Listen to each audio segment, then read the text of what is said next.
酷泰科10号 mini 有2个 C 口和1个 A 口，2个 C 口都支持输入和输出。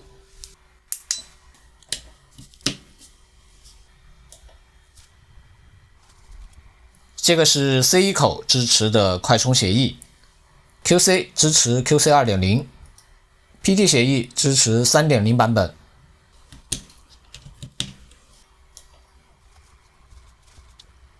这是 C2 口支持的快充协议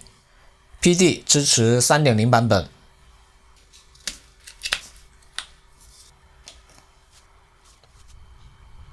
这是 A 口支持的快充协议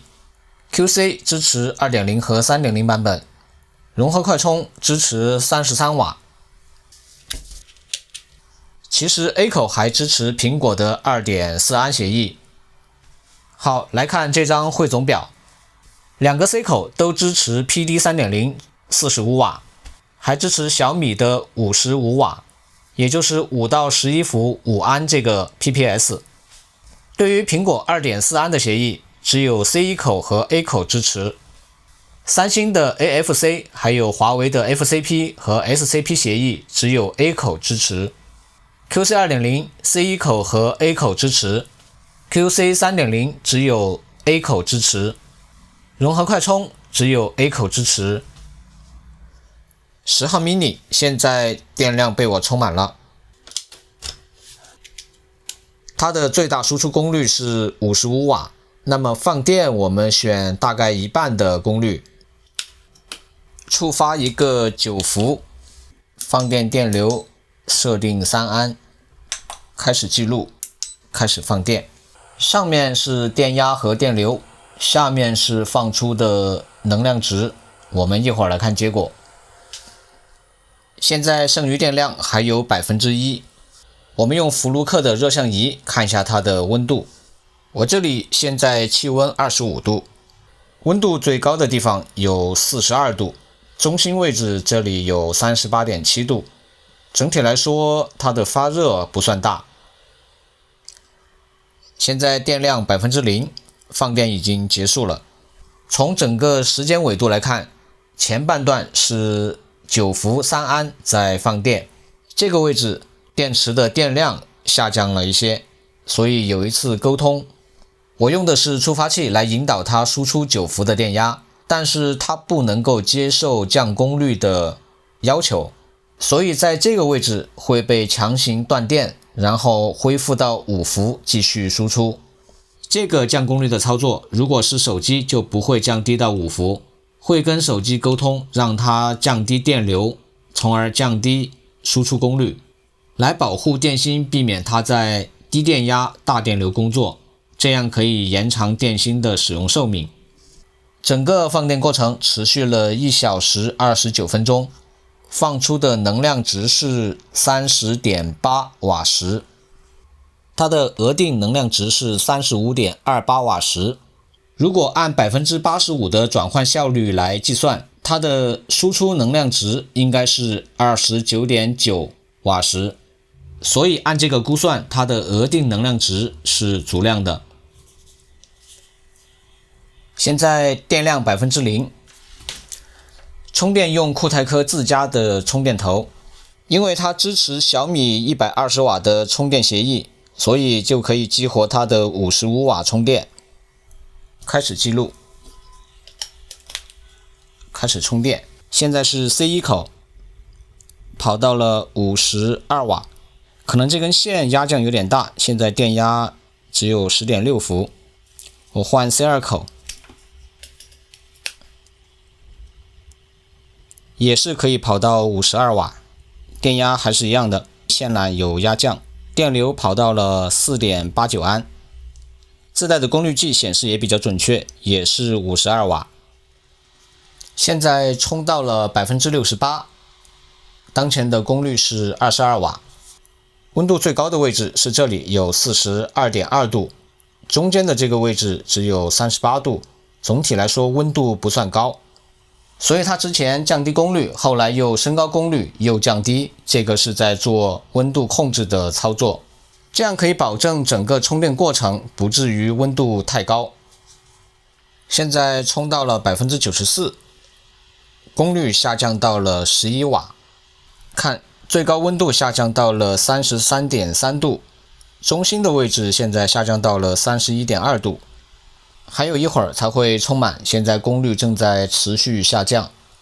现在功率降到了 0.1 瓦，充电刚刚结束。刚才这个位置温度最高，现在冷却到了 35.9 度，比我的笔记本电脑温度还要低。整个充电过程持续了1小时40分钟，充入的能量值有 38.27 瓦时。充电一开始，我切换了 C1 和 C2 接口的输入，都可以激活55瓦的快充。这一段是功率最大的区间，输入功率有52瓦，是因为充电电缆有压降，导致了能量损失。最大功率大概持续了5分钟，然后降低到了38瓦。16分钟以后，温度升高，又降低到了20瓦。温度自然下降以后，又升高到了41瓦，然后降低到22瓦，最后又升高到了41瓦，然后逐渐下降，直到充满。所以从整个充电过程可以看出，10号 mini 一直在控制温度。这个温度控制是很有必要的，因为在大功率充电的时候，电芯发热严重的话，是会影响寿命，甚至有安全风险。文波和极限电流的测试时间会比较长，因为我要保留测试数据。想看数据汇总的，可以快进到汇总部分。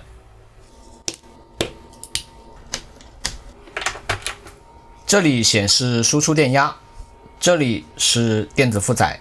这里显示文波的分峰值。触发 PD 协议，先从 C1 口开始，5伏空载电压 5.09 伏，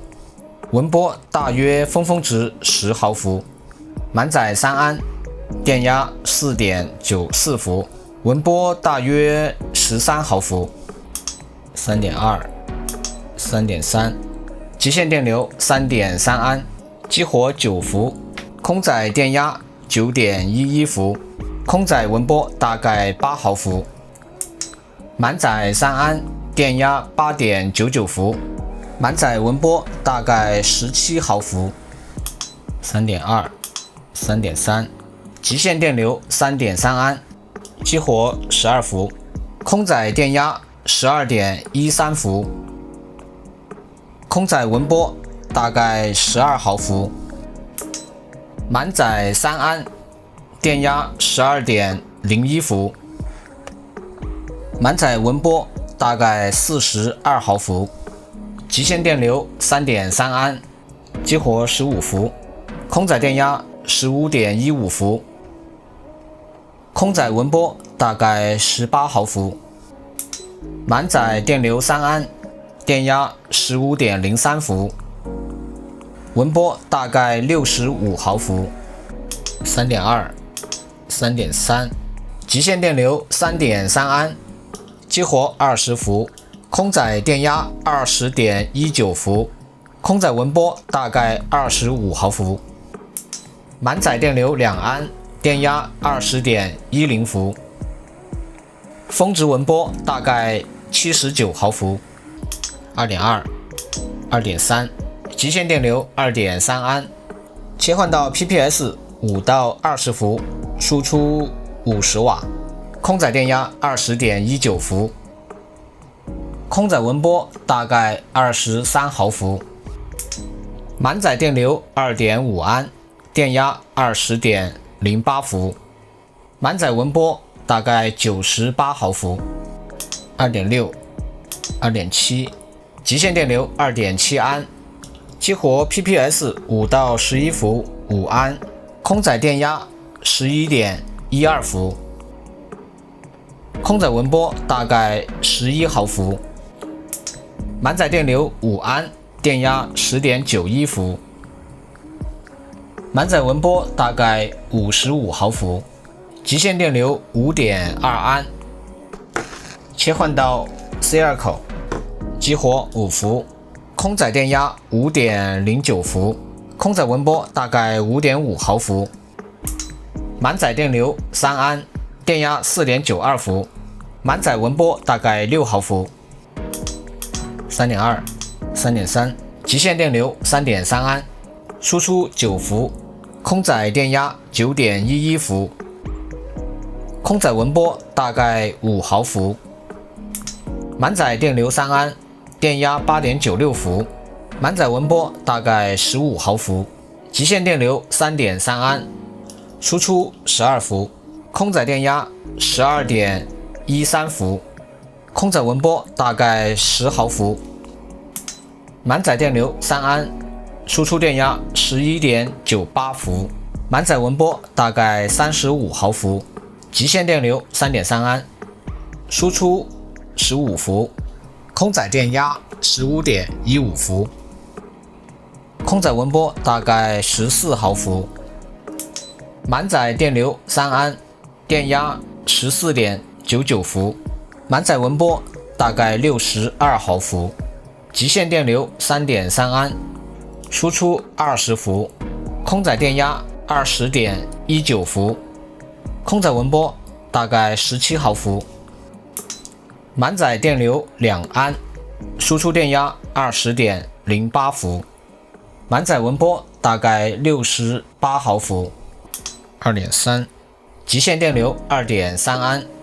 输出5到20伏 2.5 安，空载电压 20.18 伏，空载文波大概16毫伏，满载电流 2.5 安，电压 20.05 伏，满载文波大概85毫伏。2.6、2.7， 极限电流 2.7 安，输出5到11伏 5 安，空载电压 11.12 伏，空载文波大概8毫伏，满载电流5安，输出电压 10.86 伏，满载文波大概50毫伏，极限电流 5.2 安。现在换成 A 口，先激活5伏，空载电压 5.09 伏，空载文波大概6毫伏，满载电流3安，电压 4.82 伏，满载文波大概7毫伏。3.2， 极限电流 3.2 安，输出9伏，空载电压 9.11 伏，空载文波大概8毫伏，满载电流2安，电压 8.94 伏，满载文波大概14毫伏，极限电流 2.3 安，输出12伏，空载电压 12.12 伏，空载文波大概12毫伏，满载电流 1.5 安，电压 11.99 伏，满载文波大概19毫伏，极限电流 1.7 安，输出 SCP 的10伏，空载电压 10.11 伏，空载文波大概8毫伏，满载电流 2.2 安，电压 9.93 伏，满载文波大概18毫伏。2.4、2.5， 极限电流 2.5 安，输出融合快充33瓦，融合快充空载会自动归零，所以我加了 0.1 安的负载。现在的电压是 11.11 伏，轻载的文波大概是10毫伏，满载电流3安，电压 10.87 伏，满载文波大概28毫伏。3.04、3.05， 极限电流 3.05 安。这个图表是数据汇总。第一个让我印象比较深刻的是它的电压控制比较精确。注意看满载的电压下降都不是特别大，只有 A 口稍微大一点，这跟我多用了一个转接头是有关系的。第二个印象比较深刻的是它的文波，文波最大的只有98毫伏，其他的文波都在60毫伏以下，甚至只有10毫伏。第三个让我印象深刻的是它的极限电流，除了 A 口的融合快充，最大只能超过 0.05 安，其他的极限电流都可以超过额定值的 0.3 或者 0.2 安。所以总体来讲，10号 mini 的电源输出质量还是比较高的。单口输出的最大功率，刚才测试极限电流的时候已经验证过了，都是通过的。这个通道连接 C1 口，这个连接 C2 口，这个连接 A 口，现在是3个口同时输出，3个口都只能输出5伏。C1 和 C2 可以输出 7.5 瓦，A 口可以输出5瓦，总功率是20瓦，验证通过。现在去掉 A 口，保留 C1 和 C2 口，2个 C 口同时输出，电压都只能输出5伏，功率都可以跑到10瓦，总功率也是20瓦，验证通过。去掉 C2 口，连接 A 口，C1 口和 A 口同时输出，也只能输出5伏，每个口都可以输出10瓦，总功率也是20瓦，验证通过。去掉 C1 口，连接 C2 口，C2 口和 A 口同时输出，电压也只能是5伏，它们的功率也是都可以跑到10瓦，总功率也是20瓦，验证通过。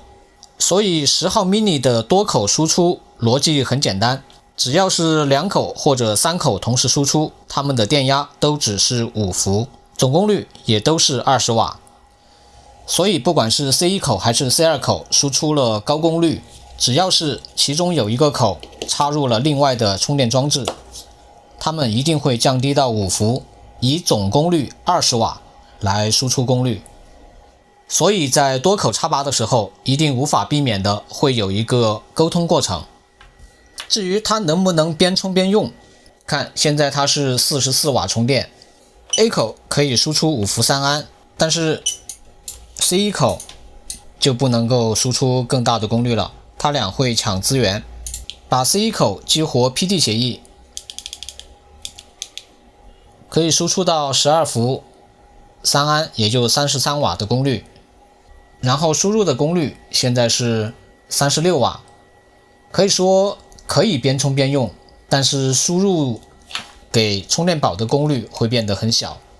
相当于就是充电会变得很慢，大多数的功率都给输出端消耗掉了。把充电端口换到 C1 口，现在是38瓦的充电功率，连上 C2 口， A 口还是可以输出5伏3安， C2 口激活一个 PD 协议，最大输出到12伏，也能输出33瓦的功率，输入功率还是只有37瓦，也是大多数的功率都给输出端消耗掉了，能够充进电池的功率只有几瓦。所以你想边充边用，尽量使用2个 C 口，一个输入一个输出，这样起码还能保证多少能充进去电，或者不消耗电池的电量，同时给外部设备充电。刚才的多口输出测试，你是不是觉得10号 mini 的多口输出功率很弱？但是别忘了2个 C 口独立工作，最大是可以至少输出40瓦的。这个是苹果70瓦的电源适配器，这根是苹果原装的 MagSafe 充电线，插上去以后，默认先激活5伏输出。10号 mini 的 C1 口也可以达到同样的效果， C2 口也是同样的。原装电源适配器连上 MacBook 以后，电源功率可以跑到60多瓦。目前的状态是使用电源适配器，并且还在给电池充电。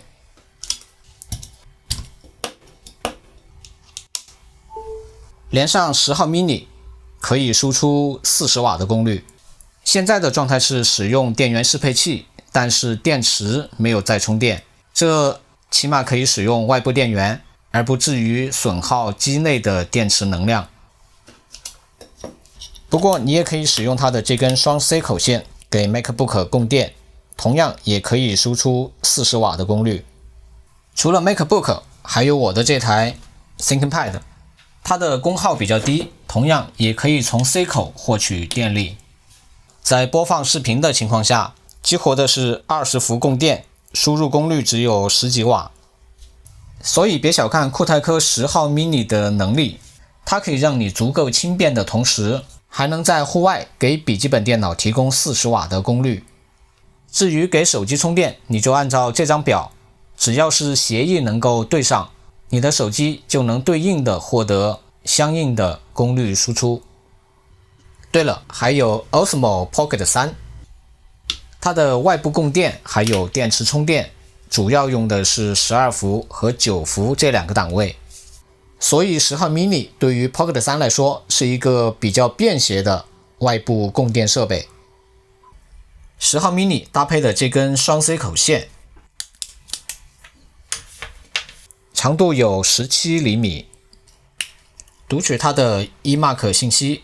是一根 USB 2.0 的线，供电能力是50伏5安，有240瓦的功率。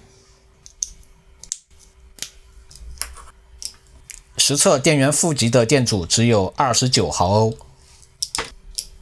电源正极的电阻只有 34.2 毫欧。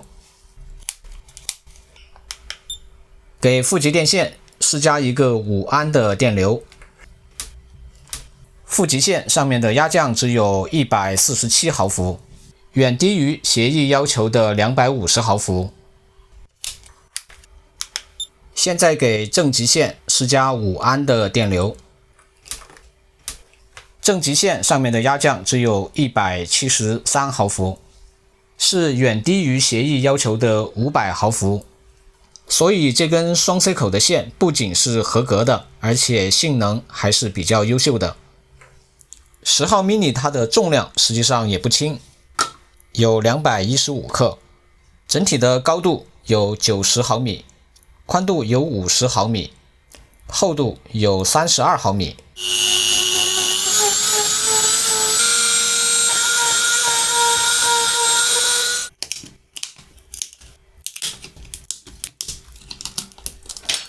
电池后盖的厚度有 1.37 毫米，它侧面的这个壁厚有3毫米，底部的壁厚有 3.9 毫米。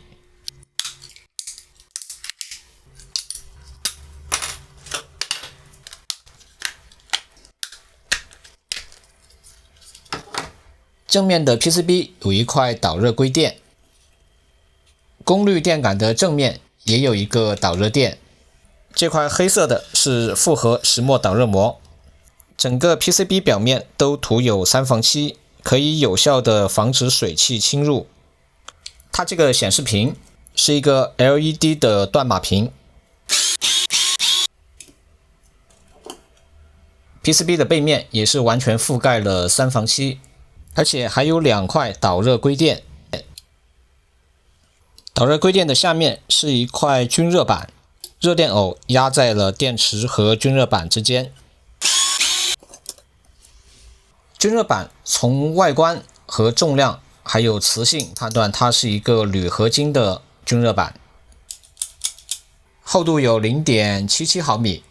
热电偶有打胶固定，跟电芯还有均热板紧密贴合。PCB 和电芯之间有一个塑料的中框，电芯是2枚21700电芯，电芯的品牌是长虹3节，容量是5000毫安时，有 3C 认证。电芯是串联结构，这2枚电芯是动力电芯，所以它的充电可以达到55瓦。PCB 的正面这里有一个 MCU， 猜测是它的逻辑主控，是一颗来自庆恒的 MCU， 在这个位置应该是电池的保护芯片。在背面有对应的 MOS 管，在这几个 MOS 旁边有一颗 IC， 是蓝芯的 SC8815A， 是一颗同步升降压控制芯片。继续往上，这颗 IC 型号是 94P829KUN， 猜测应该是它的协议控制芯片。PCB 上有很多像这样，还有这样的大电流走线，所以可以看得出它的电芯在工作的时候电流是比较大的。第一颗电芯的内阻是 23.2 毫欧，第二颗电芯的内阻是 24.5 毫欧。这两颗动力电芯它的内阻是属于比较低的水平，这是支撑它大功率充放电的首要因素。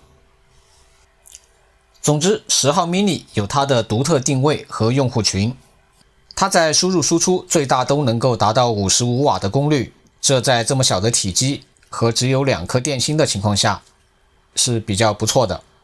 如果你还有什么疑问，我们在评论区去讨论。好了，这就是酷泰科10号超级电能棒 mini 的全部拆解和测试。我是机电匠，我们下期见。